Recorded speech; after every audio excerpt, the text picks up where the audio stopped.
ডিভোর্সের পর বাবার বাড়িতে আসলাম আজকে 3 দিন হলো, কিন্তু এই 3 দিনে আমার বাবার বাড়ির প্রত্যেকটা সদস্য আমাকে বুঝিয়ে দিল আমার অবস্থানটা ঠিক কোথায়। গত এই 3 দিনে আমার কাছে মনে হয়েছে এই পরিবারে না এসে যদি আমি সুইসাইড করে নিতাম তাহলে ব্যাপারটা ততটা মন্দ হতো না।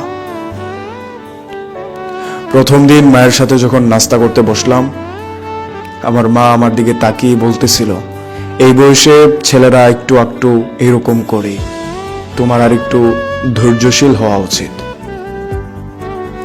সেই দিনই দুপুরবেলা খাবার টেবিলে বাবা আমাকে বলতেছিল, সংসার করতে গেলে একটু একটু অত্যাচার সহ্য করতে হয়।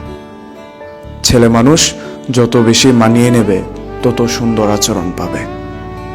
আমার শ্বশুর বাড়ির অত্যাচারে আমার শরীরের অনেক জায়গায় ফুসকা পড়ে গিয়েছিল। আমার পরিবারের কোনো সদস্যেরই আমার শরীরের ফুসকার উপর নজর পড়েনি। তাদের শুধু নজর পড়েছে আমার চলে আসাটার উপর। তাদের সবসময় মাথায় এই চিন্তাটা ছিল যে বুঝি এই বয়সে সংসারে এসে একটা বাড়তি ঝামেলা বসলো।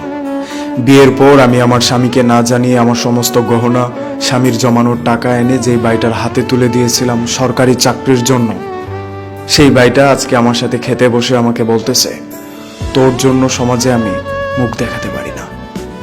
বিয়ের আগে আমার যে ছোট বোনটা প্রেগনেন্ট হয়ে গিয়েছিল, তার মান সম্মানের কথা চিন্তা করে তার প্রেমিকের হাতে পায়ে ধরে তার সাথে আমি বিয়ে দিয়েছিলাম, সেই বোন আজকে আমাকে ফোন করে বলে, সংসার করতে গেলে একটু একটু ঝামেলা হওয়াটা খুব স্বাভাবিক, তাই বলে শ্বশুরবাড়ির ফ্যামিলির সবাইকে ছেড়ে এইভাবে চলে আসাটা তোমার মোটেও উচিত হয়নি। ডিভোর্সের দ্বিতীয় দিন আমি নিচে যাচ্ছিলাম, ঠিক সেই সময় আমাদের গেটম্যান করিমের সাথে আমার দেখা হয়। করিম তড়িগড়ি করে আমার সামনে এসে আমাকে জিজ্ঞাসা করলো, আপামনি, আপনি একা যে আমগো বাড়িতে আইলেন?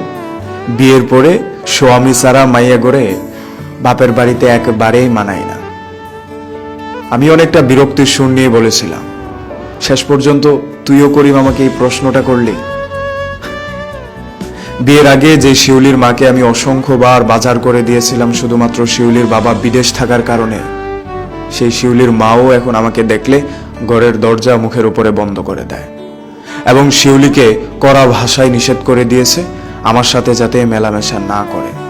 আমার সাথে যদি মেলামেশা করে তাহলে তার ক্যারিয়ার এবং প্রেস্টিজ দুইটাই নষ্ট হয়ে যাবে। ডিভোর্সের তৃতীয় দিন আমাদের মহল্লার পাশের মহল্লার আবুল কাকা আমাদের বাড়িতে একটা বিয়ের সন্ধান নিয়ে এসেছে।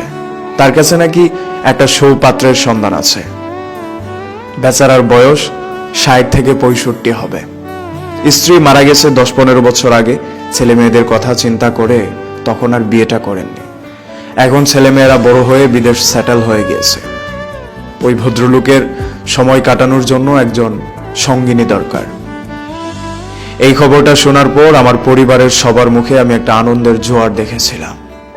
ঠিক তখনই আমি বুঝতে পারি আর কতটা ধৈর্য ধরলে আমার সংসারটা টিকে যেত, আর এই পরিবারে আমার অবস্থানটা এখন ঠিক কোন জায়গায় এসে দাঁড়িয়েছে। আচ্ছা, আপনারাই বলেন তো, কমেন্ট সেকশনে জানিয়ে যান কতটা ধৈর্য ধরলে এই সংসারটা টিকে যেত।